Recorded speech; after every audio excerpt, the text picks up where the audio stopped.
Sorry, I totally messed that up. Also, Hey, this is Phil, aka Corinne. And I'm Alex Berg, and you're listening to the I'm from Driftwood podcast. Some of you might not know this, but I'm from Driftwood is a 501c3 nonprofit organization. That means it receives funds from sources like private foundation grants, fundraisers, corporate sponsors, and of course, individual donors. If you enjoy this podcast, and if you're able to, consider making a donation at imfromdriftwood.org/donate. No donation is too small to help us continue collecting and sharing queer and trans stories. On today's podcast, we are talking about being intersex, and we heard a story from Maria Tridas, who identifies as both a lesbian and as intersex, about how she kind of came to terms with her identity and started talking about it and owning it in a more public way. My name is Maria Tridas, and I'm from St. Petersburg, Florida. When I was 12 years old, I started taking hormone replacement therapy because my parents just kind of matter of fact told me that I wasn't built like other girls. And so when other girls were kind of starting to get their periods and really starting to grow into what it means to be a woman, I kind of matter of factly got these pills that I was to take every single day. And that's the way I was created. And, you know, there's nothing wrong with that, but that was who I was. 6 years later, I'm in the same doctor's office that I visited every month, you know, growing up until that point. Except this one felt a little bit more serious. Both my parents were there and we're sitting in the doctor's office. I knew something had to be different. And the doctor sort of just starts to tell me that, you know, I have XY chromosomes and starts revealing all these little bits and pieces that I couldn't exactly tell you now what she told me. But something that I would later find out what meant that I was intersex. The doctor told me that I was born with complete androgen insensitivity syndrome. So after I found out that I, in fact, had XY chromosomes with little to no knowledge of how to discuss what was going on in my body, I went to college and decided that I was going to be the best girl that I knew how to be. And that was, for me, was joining a sorority. And I thought that if I joined a sorority and spent time with a group of women and I was the most feminine girl that I could be, that, you know, the clothes and the hair, and that would kind of, the outer shell of feminine Maria would sort of sink to the chromosomal level of XY intersex Maria. But then I realized also that I like women. And so my journey in college began as this ultra effeminate straight woman and ended with me as coming out and being a super proud lesbian and sort of really beginning my journey into queerdom.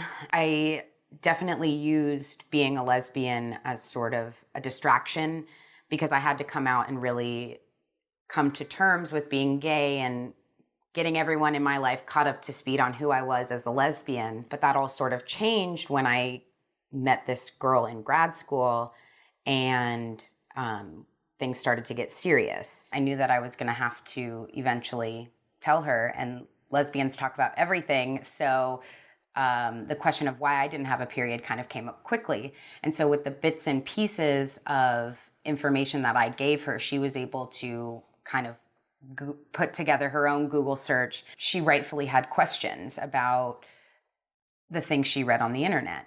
And at that point, I knew that not only did I need to give her some answers, but the way that I needed to do that was kind of learn about myself and face this beast head on and just learn and finally take this time to actually learn about who I am.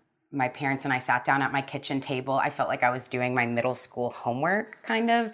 I had a piece of printer paper and a pencil, and I wrote down intersex, definition, and I basically made a flow chart of what happens when a baby's conceived, how a baby develops, what happens when you respond to certain hormones that your body produces, when you don't respond to certain hormones, how a body is created.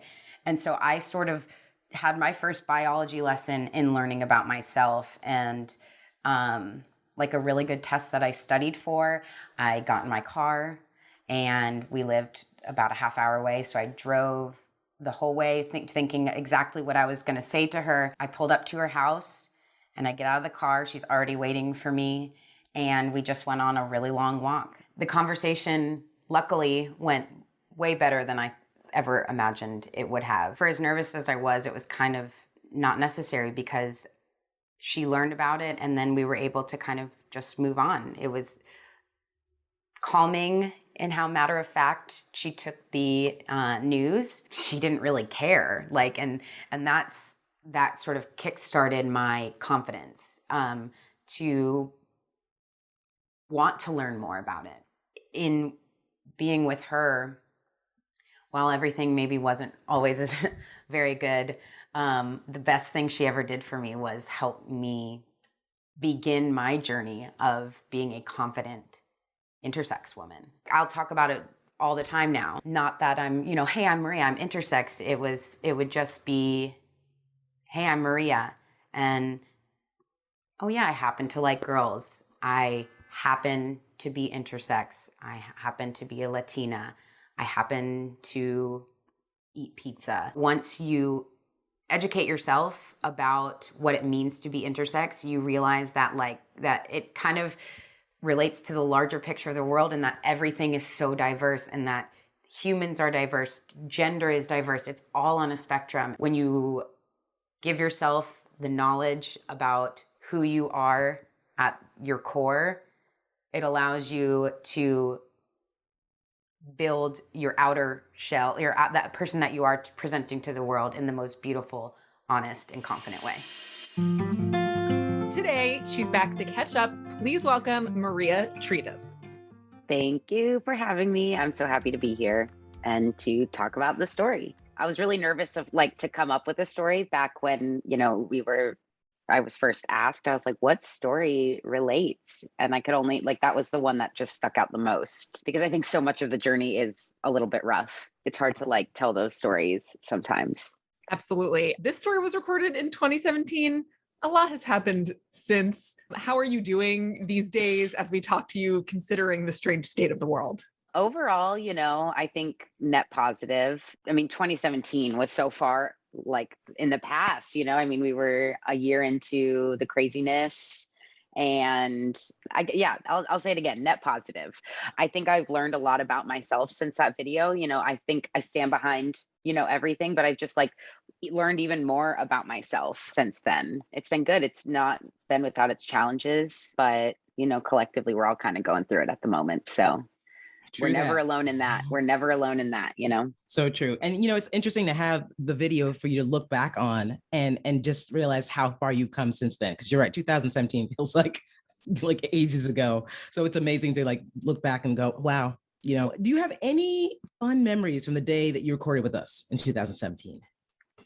I was really nervous. I think I had kind of recently moved into my apartment too. It's really small. I wasn't familiar with the noise levels that are here. I'm in Bushwick in Brooklyn, and there's a cement truck factory around the corner. It's loud. So I was and I work in film production too. So I was nervous that I wanted to make sure that I was providing a space for video creatives to come in. And then I was oh my gosh, what am I going to talk about? And then I think that was before I had AC in my apartment, maybe, and it was hot. And like I said, I was nervous. Now since 2017, I've become a lot less nervous to talk about these things, talk about myself. And I was nervous, but everybody made me feel really great, and it felt really good to tell that story, and to talk about, to be a little bit vulnerable. I guess it felt good to be vulnerable. So yeah, it felt like a unique experience. Well, speaking of being vulnerable, you really unpacked so many different aspects of your story. When you kick off your story, you're talking about being 12 years old, going on hormone therapy, and you say that your parents told you that you weren't, quote, built like other girls. Take us back to that moment. What were you feeling as your parents were talking to you about this? I'm surprised the video was only 6 minutes long, because I feel I actually was getting my hair cut yesterday and talking to the person who was cutting my hair about being intersex, and I told them, you either have to give the 30-second pitch or it's like a 15-minute spiel. So, it was good that we cut it down to 6 minutes. At that time, when I first found out, I didn't really have a thought because I feel like as a kid, I had a good relationship with my parents, and I kind of, they were like, this is how you were made. We tied a lot of it into religion. So it was like, God made you this way. We weren't like uber religious, but it was kind of an easy way to say like, God made you this way. And so I didn't really question it, at first. And I started hormone replacement therapy, and it was just sort of something that I was told that I needed to do. I definitely felt different as a kid. There were probably a host of reasons for that, but I think that was like the beginning of it, and just not having answers as to why I felt different, and knowing that things that happened to me in the past, like surgeries that I had gotten when I was younger and things like that, all kind of were connected to this thing that I didn't really know about. And so I have unpacked that later in life. So it's like hard to say what I was feeling back then, but it just, feeling different. And I think we've probably all felt that. It's just, not knowing why you feel so different. Yeah, I can totally understand. I know that there are people listening who don't know what being intersex means. And I know that people have Google, and I expect them to do their research and sort of look this up. But can you sort of explain to people what it is? Sure. Yeah. And sometimes Google can be a little bit more confusing than from someone. So intersex is an umbrella term for individuals who don't fit the typical definition of what it means to be male or female. And that can be for a variety of things, like individuals born with XY chromosomes that have, ambiguous genitalia, different hormone responses and different hormone productions. It's basically a different way to express gender, and it's a naturally occurring thing or variation in humans. Again, we encourage all of our listeners to go to Google and seek out different resources to better understand what this means, and also not to go around asking people about their identities. But for the sake of this context, again, to understand your story a little bit better, Maria, one of the things you talk about is that you said the doctor told you that you were born with complete androgen insensitivity syndrome. Would you just mind explaining what that means? Yeah, so there are over 30 different variations of intersex individuals. And I guess it's important to note that, when we're talking about intersex people, 1.7% of the population is intersex. And a big comparison that people give is that that's the same number as naturally occurring redheads. And so complete androgen insensitivity syndrome is one of the variations that fall under that 1.7% of the population that identifies as intersex. And that just, means that my body has certain parts. I have XY chromosomes. I had ambiguous genitalia. I was operated on as a child, which is something that we could probably dive into later. But,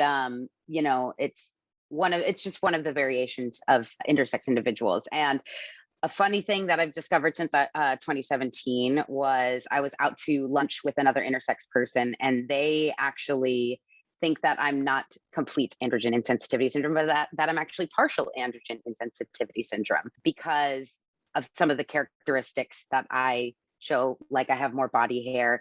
People with complete androgen insensitivity syndrome tend not to have body hair. That's just one of the characteristics.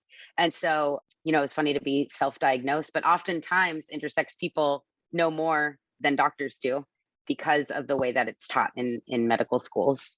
It sounds from your story that your parents were very supportive and ready to help you cope in whatever way they could. They wanted to support you, make sure that you were okay.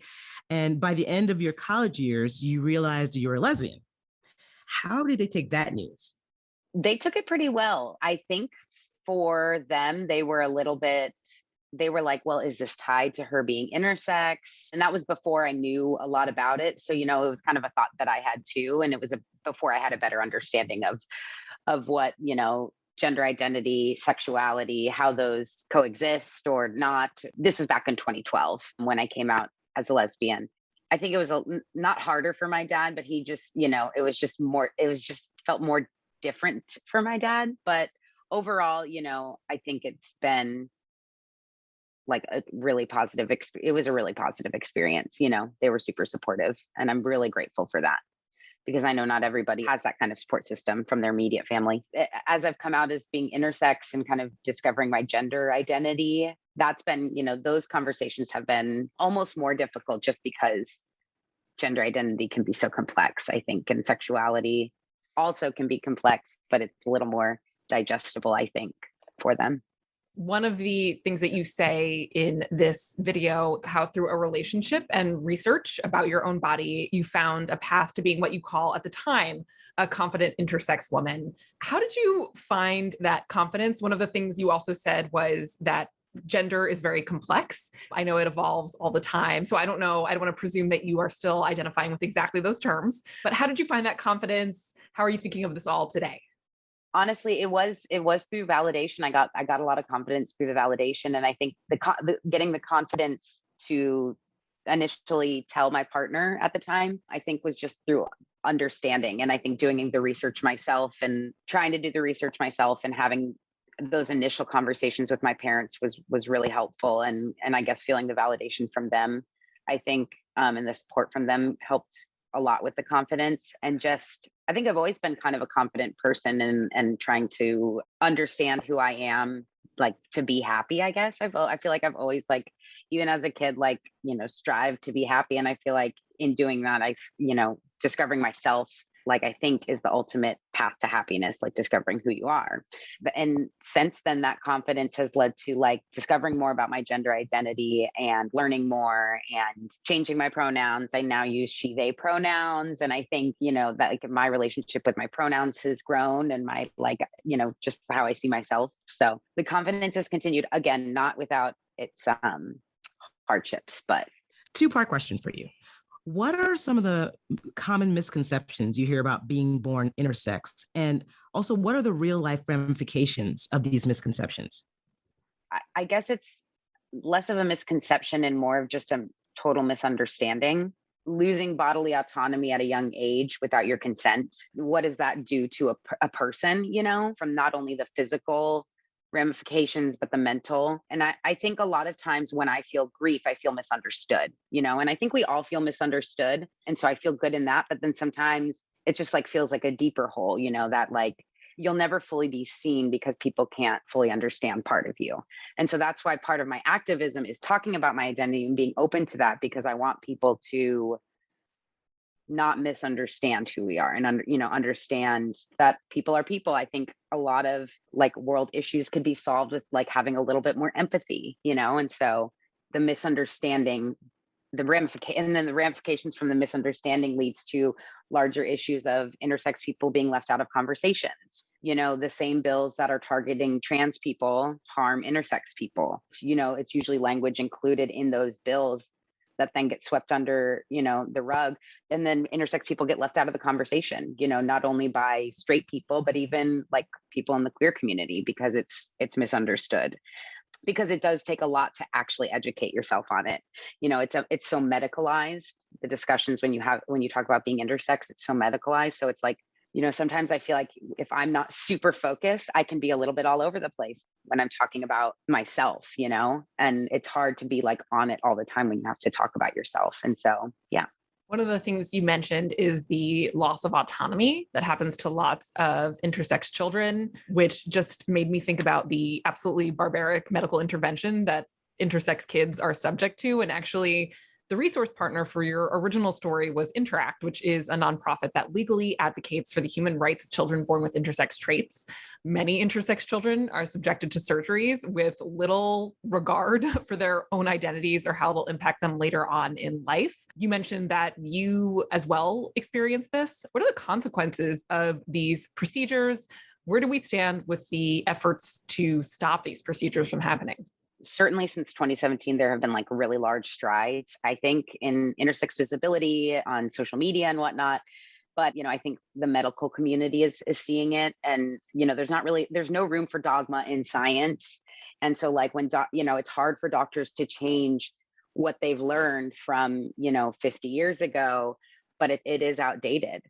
And so, Interact is still on the ground doing the thing, like really, really a great resource. Intersex Justice Project was started by a couple of intersex individuals of color who they've been activists for years and super vocal. They themselves are a really great resource. And just like, I think intersex activism on social media overall has been really incredible. The folks at Intersex Justice Project successfully protested or, gathered outside of Lurie Children's Hospital in Chicago, and they actually changed their policy. It's come a long way, I think, but obviously still room for improvement. Maria, what advice would you give to a young intersex person looking for community? Social media is a great resource for finding community for anybody. I think anybody can find their little space on the internet, and there are a lot of resource groups. I mean, Interact is a great resource. As I said earlier, it can feel really isolating sometimes to be intersex. And so just to have people that understand you. Another piece of advice I would give is to take time in understanding yourself. The cliche, it gets better, it really does. And find your community. Even if it's digital, it's good to have people online to look to and see yourself. One of the things you said earlier in this conversation is that even within the LGBTQIA plus community, there's a lot of misunderstanding, or oftentimes intersex voices just are not at the table. How would you like to see more intersex voices be part of the table and be a louder part of the conversation? Well, one of the things I said earlier was I think if everybody could have a little bit more empathy, I think that's the start, just seeing people and meeting people where they're at. And I think it's important to include intersex folks when you're talking about trans and non-binary people. I think so often, when people, even activists, are talking about trans issues or non-binary issues, they'll say trans and non-binary. And a lot of these are the exact same issues that are affecting intersex people. And it feels like, a lot of intersex people are trans and a lot of intersex people are non-binary. And, I think we can say, oh, well, they are lumped in there. But, when I see a big non-binary activist going viral and not including intersex people, it just feels like I almost feel bad because, I want to be happy for these things that are being talked about, but it's just like including intersex people in the conversation is really important. Another small thing is when you're writing LGBTQ plus, include that I, I include the I as much as I can. I think just include, having someone at the table, to be there for those conversations, because our experiences are unique and can really only be told by an intersex person. Like so many other stories that are being told, I think it's really important to have that kind of point of view. We talked a lot about what it means to be intersex, but where would you like to see the focus and conversation go next when it comes to intersex issues? I think I just want to see the conversations around gender identity be a little bit more real and honest. Obviously, I think number one is to end intersex surgery on infants and young children, number one. And I think doing that, there's a variety of ways we can get to that. And I think it takes, all types of activists. And there's so many great intersex activists doing the work.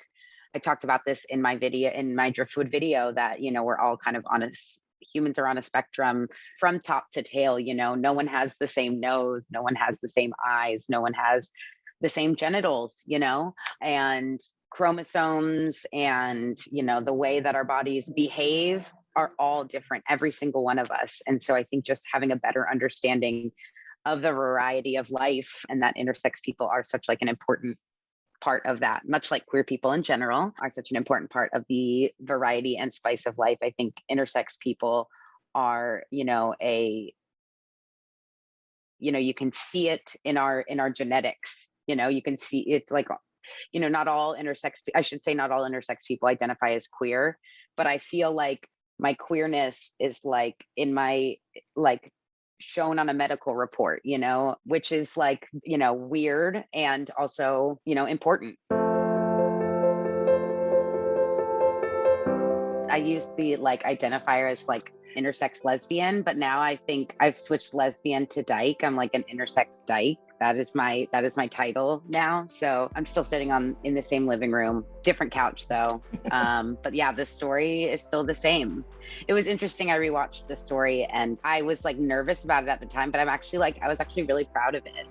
Looking back and watching it, and I was really nervous. I don't get nervous about talking about it really anymore, but back then I was so nervous that I wouldn't say the right thing. And I don't know if whoever runs the YouTube channel monitors the comments or whatever, but they're all very positive. So actually, I know, shocking, that they are positive. And so I'm like, I'm going to use this as an eco boost if I ever need it. Just go read these like really sweet comments. So it was great to rewatch the video. And yeah, I feel like I've also come a long way since 2017 when it was filmed. So in a lot of ways. Yeah. Here. Well, as we start to wind down, are there any resources that you can let our listeners know if they are intersex and looking for support and or information, if they are trying to support an intersex pal or family member, anything like that? I know you named some organizations earlier. Instagram is like one of the best resources. I think it's like quick facts. You can find intersex activists, you can find organizations. Yeah. And Interact is a great resource. I've done a few podcasts myself, so there are a lot of podcasts. YouTube is a great resource. There is an intersex activist named Emily who does a TED Talk on being intersex. And I think that is probably the best piece of intersex content out there, actually. It's really great. They're an amazing speaker. The internet is your best resource and your best friend. It's a lot less scary to Google intersex now than it was back in 2012. I can't believe you didn't mention the video you did. You did a video yourself. Okay, well. Come on, it was so good. It was so good. For Them Magazine, you did a fantastic video for Them Magazine. And I would encourage people to look that up on YouTube. I've had a couple of people reach out and say, I Googled it and that was one of the first things that comes up. So if it is one of the first things that comes up is a video that I did. And it's basically the definition of intersex and kind of a history of it. And it's a pretty good starter. Thank you. That video is a good resource too. Awesome. So before we say goodbye, where can our listeners find you? Where are you on social media? Where can they find you online? Follow me on Instagram. That's probably where I'm the most active. I'm not huge on social media, but at Maria Tridas, which is my name, for both Instagram and Twitter. And yeah, Instagram's the best way. Please say hi. I love talking about this kind of stuff. Maria, it was so wonderful talking to you today. Maria, you're the best. Thank you so much for joining us. Always a delight. Thank you both so much. This was great. I really appreciate anytime I get the opportunity to talk about this stuff, especially on such a cool platform. So thank you both. This was a really lovely chat.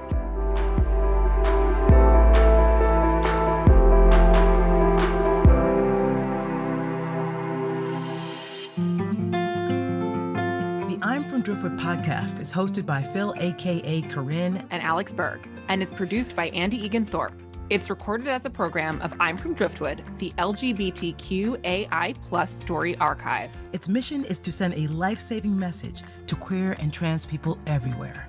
You are not alone. I'm from Driftwood's founder and executive director is Nathan Mansky. Its program director is Damian Mittelfeld. Our score is provided by Elevate Audio. The stories you heard today are available in their entirety, plus thousands more, at imfromdriftwood.org. You can also follow us on Instagram, Facebook, and YouTube. Or subscribe to our podcast wherever you get your podcasts. This program is supported in part by public funds from the New York City Department of Cultural Affairs in partnership with the City Council. Additional funding is provided by the Humanities New York Sharp Grant with support from the National Endowment for the Humanities and the Federal American Rescue Plan Act. Thanks for listening, y'all.